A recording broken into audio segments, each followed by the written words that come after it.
আমার বেলা যাচ্ছে রে, আমারে মারে তুই খাইছিস?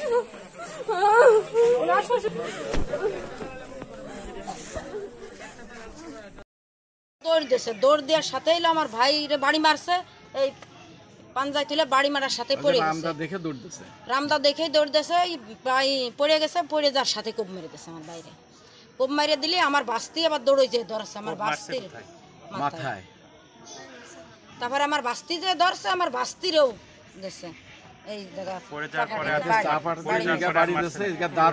তারপর আমার মাইজে বাইরে মারছে, তারও 3টে 4টে কোপ মারিছে।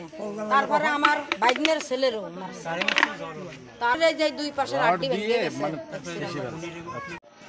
মানে পক্ষ একটা দুইটা দল আছে, দুইটা দলের আর কি ভাগাভাগি মাংস নিয়ে আমাদের যে বন্টন হয়, সেই বন্টনটা নিয়ে আর কি মনে কষাকষি হওয়ার কারণেই এই সূত্রটা ঘটে।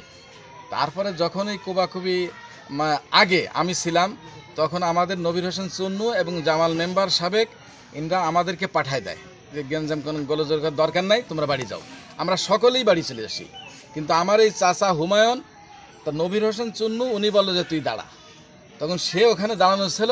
পরবর্তীতে আমরা যখন চলে আসছি, তখন ওই লিয়াকতের গ্রুপের লোকজন রামদা নিয়ে তখন ওই হুমায়ুনকে এবং তার ভাই মোস্তফাকে দুইজনে রামদা দিয়ে আঘাত করে। এটা কোনো রাজনৈতিক কোনো বিষয় না, এটা গ্রাম্য একটা দলাদলি। কথা বলেন না কেউ। আমরা এই দোষীদের দৃষ্টান্ত শাস্তি চাই এবং আমরা ফাঁসির দাবি চাই। হ্যাঁ, ফাঁসি চাই। ফাঁসি কি আপনারা চান? সকলে কি ফাঁসি চান? ফাঁসি চাই, ফাঁসি চাই।